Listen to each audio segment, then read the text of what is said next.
Então vamos lá falar então sobre os eumintos.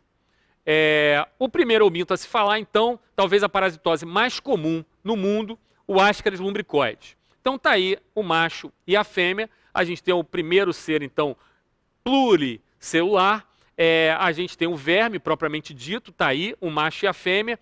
E como é que é o habitat? Onde é que eles vivem, o macho e a fêmea do Ascaris lumbricoides? Eles vivem no intestino delgado e está aí a apresentação clínica de algumas das manifestações desse verme. E nós vamos falar logo a seguir. Outra coisa importante é uma pergunta que deve ser feita com relação ao Ascaris lumbricoides.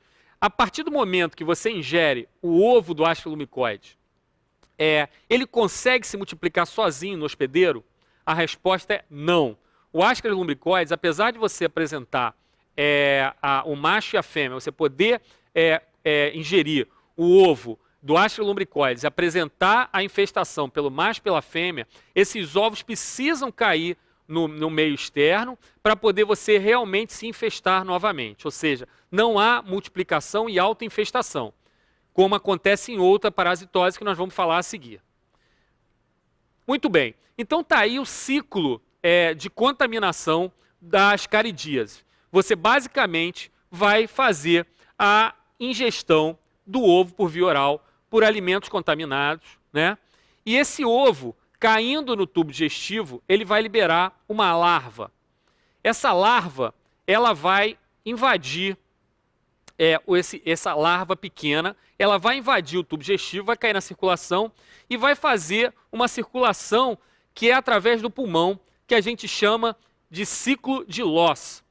O que é o ciclo de Loss? É a necessidade dessa larva se transformar na forma adulta, por um período de aproximadamente 10 dias, em ambiente pulmonar, em ambiente com oxigênio, para depois ela subir, ela ascender a árvore bronca e acabar por cair no tubo digestivo, e só assim ela vai então habitar o tubo digestivo delgado do indivíduo, do paciente assim falado. Esse verme, habitando o intestino delgado, ele vai se reproduzir a ponto da gente acabar por eliminar os ovos que vão cair no ambiente e que vão aos poucos se multiplicar, se transformar em outra larva, né? E essa larva vai, por si só, fazer o mesmo ciclo, que então, adentrar ao indivíduo, ou seja,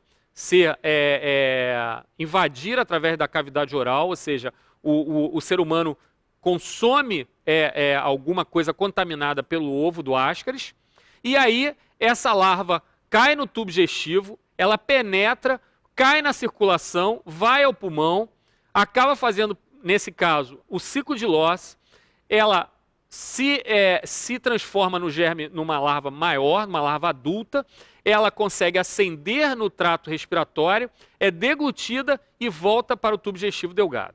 Essa é basicamente a apresentação da infestação pelo Ascaris. E aí, como havia falado, ela uma das verminoses que faz o ciclo pulmonar de Loss. Além do ciclo pulmonar de Loss, nós temos uma situação, do ponto de vista clínico, que se chama síndrome de Loeffler, que basicamente o acometimento relacionado a essa larva fazendo essa transição, esse ciclo pulmonar de Loss. Então, o que é a síndrome de Loeffler? A síndrome de Loeffler se apresenta como tosse seca, broncoespasmo, infiltrado pulmonar migratório, febre e eosinofilia. Então, a síndrome de Loeffler é composta de infiltrado pulmonar migratório, tosse seca, broncoespasmo, febre e eosinofilia, que basicamente a gente tem frequentemente nessas eumintíases. Bom, o que mais que a gente tem que saber do ponto de vista de Ascaris lumbricoides?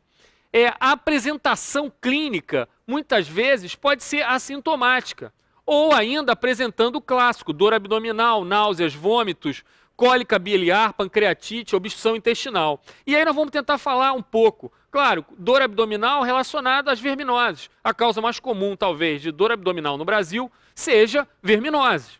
Então, a gente lembrando que você pode ter a ingesta de vários ovos e levando a uma infestação de vários organismos adultos de ascaris, você pode ter dor abdominal.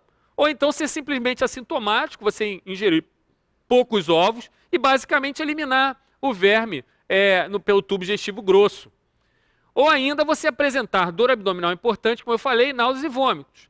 Como ele infesta, esse verme infesta basicamente o intestino delgado, e ele tem um certo tropismo por orifícios, ele acaba entrando na via biliar, podendo levar inclusive à obstrução do esfíncter de Oddi, da ampola de Vater, levando a pancreatite. Então daí uma das causas de gravidade da ascaridíase. A outra situação clínica de difícil manejo é quando a infestação é muito grande, através da obstrução intestinal. Você tem um novelo de ascaris. E como é que isso acontece? Não é por autoinfestação. Não é por multiplicação dentro do hospedeiro homem. É porque o homem acabou por ingerir vários ovos. Então, essa quantidade depende da quantidade de ovos ingeridos, e não pela replicação e autoinfestação. Então, vamos lá. Onde é que ocorre mais frequentemente essa obstrução intestinal? É claro que é nas porções finais do intestino delgado. E aí, então, a gente vê aqui o íleo terminal, na válvula iliocecal, o local mais comum de obstrução. Ou seja, essa quantidade de vermes acaba por se enovelar, se emaranhar, e acaba por formar um bolo que obstrui a válvula iliocecal, levando uma obstrução intestinal. Na realidade, não chega a ser uma completa obstrução intestinal, na realidade é basicamente uma suboclusão, porque você tem a parada de eliminação de fezes, mas você pode ter ainda, claro, a eliminação de gases, já que você não tem uma obstrução completa. E aí, infelizmente, você vendo a apresentação, a eliminação desses vermes por via anal, tamanha quantidade de vermes que provavelmente causaram obstrução intestinal. Do ponto de vista de exame complementar, nós temos uma imagem radiológica classificada como miolo de pão, na radiografia simples do abdômen. E essa imagem radiológica, na realidade, ela se apresenta como uma mistura de gases e desse novelo de vermes. E você nota claramente a montante uma certa distensão abdominal. E o tratamento, claro, vai ser o tratamento clássico de obstrução intestinal. Aí mais uma imagem mostrando o verme dentro da luz de intestino intestino grosso, durante uma colonoscopia realizada na prática clínica. E aí o verme lá já a ponto de sair pelo ânus. Então aí só para ilustrar a presença do Ascaris lumbricoides no intestino grosso. Bom, qual é o tratamento então da ascaridíase? Nós vamos falar um pouco também do tratamento da infestação que causa obstrução intestinal. O tratamento da ascaridíase é basicamente com albendazol, 400 mg em dose única, o mebendazol 100 mg durante 3 dias, ou o levamisole 150 mg em dose única.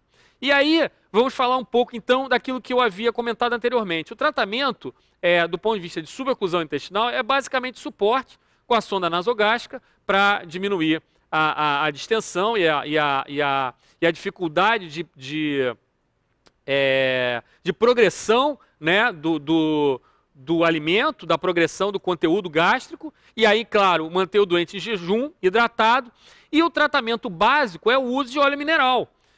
Você vai fazer o óleo mineral de forma a facilitar que esses vermes eles acabem por deslizar e consigam passar pela válvula iliocecal e serem eliminados pela via retal, pela via anal.